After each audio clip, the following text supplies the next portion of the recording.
Dagda agus tá fáilte is mis an Scéalaí Beag. Hello and you're welcome. I'm the little storyteller. Today we're doing a community question and answer circumstance, and this question comes from my Patreon community. I'm on patreon.com/Dagda, where I provide monthly kind of retellings of the ancient Irish folklore focused around this particular deity of the Tuatha De Danann. I also do kind of audio retellings of the stories and try and engage there with my community, and I'm very, very humbled and honored to be able to do that work and to be supported in that creative process with them. But this question comes from that Patreon community. It's a really, really good question, and it's one that kind of comes up almost time and again. And I thought it'd be best to pop on and do a video response. So the question: is it possible to build relationships with multiple deities, or is it truly best to seek, build, and work with one? If multiples does happen, are there those deities that, for the lack of a better term, don't play well together? Um, so it's a really, really good question, and as I said, I thought it might be best to kind of discuss it a little bit in regards to this format because it might help facilitate the understanding of my own view and my own perspective with it. Um, it's something that's quite common. I'll be honest. A lot of like pagans fall into a polytheist category, which means that they are working with a pantheon or multiple deities, not even one specific pantheon. There could be cross pantheon, various deities approaching them. This for me was a bit of a change because I came from a monotheist religious dogma, like being a recovering Catholic. I still consider myself a little bit Christian, because there is understandings and some baselines of like fucking love wins and don't be a dick. Um, Now my spirituality has changed to become a more native spirituality based in Irish tradition and folklore, and paganism is the primary. But though I refer to myself as a recovering Catholic from a monotheist perspective, there are still elements of that that I still respect and hold to because it's still a path to spirituality that a lot of people on my island and in my family practice, and I respect. The faith side as opposed to the dogma side. So I've no time for the criminal organization that's built itself on the back of the people's faith around the world. But the faith is still a beautiful thing, and it's still a living, beautiful spirituality. So moving away from that tangent, there's a different experience between monotheism and polytheism, and I think to kind of dive right to it, it is possible to build a relationship with multiple different deities. I think the thing I would always kind of start with, much like any kind of relationship, you need to start what is the definition of that relationship? Is it an acquaintance? Is it a friendship? Is it an intimate kind of in-depth best friend circumstance? How deep is that relationship in various ways? Is it a transactional relationship? Is it a temporary relationship? Does it have like contract requirements, restrictions, and boundaries? There's a lot of things to actually consider when you're viewing this from a polytheist point of view. And funny enough, in our Live at Five sessions that we're doing with the Irish Pagan School, a similar question came up, and one of the responses from the community was like, managing polytheism is almost like managing polyamory, in that you have multiple different relationships with multiple different energies, entities, individuals, and it requires a lot of effort, a lot of work, and a lot of engagement. So it does depend on what type of relationship we're talking about. Like I would have a passing relationship personally with a lot of the deities of the Tuatha De Danann because I work predominantly with the Dagda and for the Dagda, but that doesn't mean I'm not aware of the rest of them. When I talk about the Dagda, I can't not talk about Bridget, his daughter. Like I can't not talk about Angus, Midder, his sons, Monaghan, his foster child. You can't then not talk about the Morrigan, his partner, or Boan, his temporary partner. Like there are so many different things that do come up, and like rivalries in some cases do occur. So it does depend on the relationship. And I think the first step has to be asking yourself, what kind of relationship are you working with? And I've found it time and again that people working with a particular deity, the Tuatha De Danann specifically, almost find the rest of the posse turn up, the rest of the family. They start working with the Morrigan, and the next thing you know, Dagda's kind of knocking on the door and just turning up to help them out with stuff, or they're working with Lou, and next thing you know, Bridget is there, like tell them to like do their forge fires better, or tell them to kind of look after their health and healing better, even though Lu is a healer as well. So it does happen time and again that um, the relationships and the connections evolve depending on the interaction with the deities. And it might be down to the type of deity.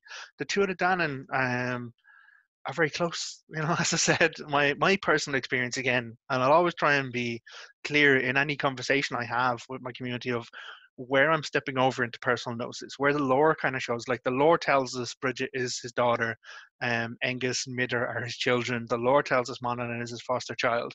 But where we kind of move over into some of the personal gnosis is the depth of that relationship. Like my view of the Dagda is he's a dad. He's 100% the Dagdad, not just fathered a whole lot of children and just fuck them off into the world. He's the one who like turns up time and again and gets them out of shit when they get themselves into it. And we can see that from the lore. We can actually see that when Angus kind of gets himself into bother, and he comes kind of bewailing himself to the Dagda, and Dagda's like, okay, fine, I'll take care of it, which he does. But the nuance of that relationship, like how that relationship informs my view of that connection, and his interaction with the other deities, his interaction with the Morrigan or with Boan in any way, shape, or form, is something that does come up time and again. And depending on which deity you're working with, it's entirely possible that you will be approached by other deities. I know people who worked with Norse deities, Odin, for example, and suddenly Morrigan is like knocking on the door. I know people who work for the Morrigan and have been kind of given a temporary kind of, okay, you're going on secondment to work with Odin for a period of time, so almost sometimes people who have a dedicated singular connection or an in-depth connection with a particular deity are almost outsourced to another deity for some other work that may be needed.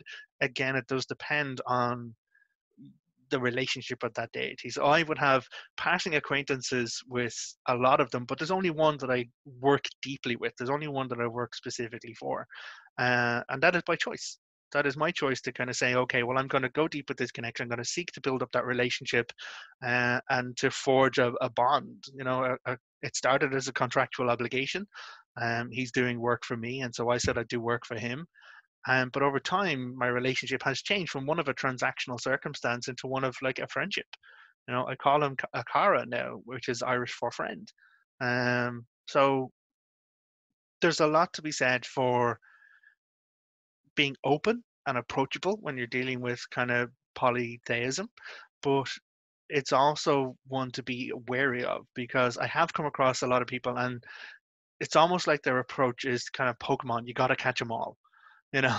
For some reason they just feel that they have to collect every single deity, and there's some now again, not for me to judge, absolutely not. Sometimes they might need a multifaceted approach to fulfill their work or their requirements or something in that. But I think it is about defining that relationship, going back to the start and saying, is it just that you want to like nod the head and say, hey, I see you over there? Like I do that, with Lou. I do that. There's Actually, that would probably be a great example for our second part of the question. But I'm not choosing to go into a deep relationship with Lou, so I don't have altar space for Lou, And the second part of the question is like, are there some deities that kind of don't play well together? That can be a tricky one to go for. I would always say it's important to go to the lore. Like go back to the root sources wherever possible, or go to your trusted teachers wherever possible. But always question. It's always about approaching it very carefully. Like I've read so many kind of pieces of information around it, and people make out that Maeve and the Morrigan were mortal enemies, and there's no way you'd be able to put them in the same space, which I personally find is bullshit from my interactions with both of those deities. People say that like Lugh and the Dagda, again, mortal enemies, and like the sons of Lugh and the sons of the Dagda, generations after generations of warring on each other, mortal enemies. Not in my experience. Now, it's 100% true. Lugh killed Dagda's child, Kermit, but Dagda brought Kermit back from the dead. So Kermit kind of paid for his sin. Well, maybe not sin. That might be big. His indiscretion, shall we say. But then when we get to it later, the sons of Kermit go and kill Lugh because he killed their dad, even though their dad came back. So there is this ongoing stuff in the lore, and that means that you are getting into areas of like, is there rivalry? Could there be difficulties? Might they not play well together? But the other side of it is we know that Lu was king. On the run up to Cath Magtura, the second battle of Magtura, Nuada steps aside and they put Lu in as king. And in that case, like Dagda serves Lu, and we have it in the stories where all of these sorcerers, druids, wizards, cupbearers, and everyone is coming together, promising all the work they're going to do to support Lu in the battle against the Fomorian invasion. And that's where we have Dagda saying, "Listen, lads, whatever you've promised, I'll do it all by myself." At which point everyone is like, "Yeah, you're the good god. We're happy with that. Peace out." But that's Dagda in service, not well to his tribe, yes, but his tribe has chosen Lu as the leader of that tribe. So there is other layers to the connection. There's other layers to the engagement, and you know areas to explore. So I would be cautious in approaching any conversation you're having with deity or any relationship you're having with deity, much like getting into a relationship with a human being or a person in this world. It's important to know, to have open conversations, to have the good dialogue, like, oh, where are you coming from, what's your family, what's your belief structures, what are you invested in, what is your intent towards the reality, to our world. And the earlier you can have those conversations, the healthier the relationship will grow, because that's where you can find out your compatibilities or also your incompatibilities. I am aware of many other deities and other pantheons. In a long time, I was kind of looking into the Odin circumstance, but I wouldn't work for the guy now, because we've had conversations, we've had dialogue, and I'm like, I can see where you're coming from, but I don't gel on X, Y, and Z of these things. And it's like, peace out. Like, respect where respect is due. Thanks, have a nice day. I'll doff you a nod wherever I see it, because there is respect due in any way, shape, or form. But I don't owe allegiance. I don't owe effort or work in that way. And that's a personal thing that I developed over time by having those open and honest conversations, by you know not necessarily going deep, depending on how, again, your relationship, what are you defining by the word relationship. So I do hope that answers the question. It's a really fascinating one, and it's one that, as you can see, generates a lot more questions. As I've always said in almost all of my teaching and all of the work that I do, I will never promise to give you an answer, but I'll give you a perspective. And from that, you can then find your own answer. And if it comes to more questions, brilliant, because then we're kind of learning and we're growing and we're carrying the conversation forward towards understanding and truth together. Also, the last piece of the question, I made a pie on Bealtaine, which is May in Ireland, but also the pagan kind of festival of the changing of the season. One of my personal efforts and offerings was making an apple pie, an apple tart, and offering a slice of that to the Dagda, my good God, and it did come out very well. Thank you very much for asking. So I do hope this asks you a question. And answers your question. Thank you very much for the support of my community. I'm very, very grateful to be able to carry on doing this work. And yeah, thanks for being here and thanks for engaging with me. Gaurav Mahagas, thank you. Agus Slán. Goodbye.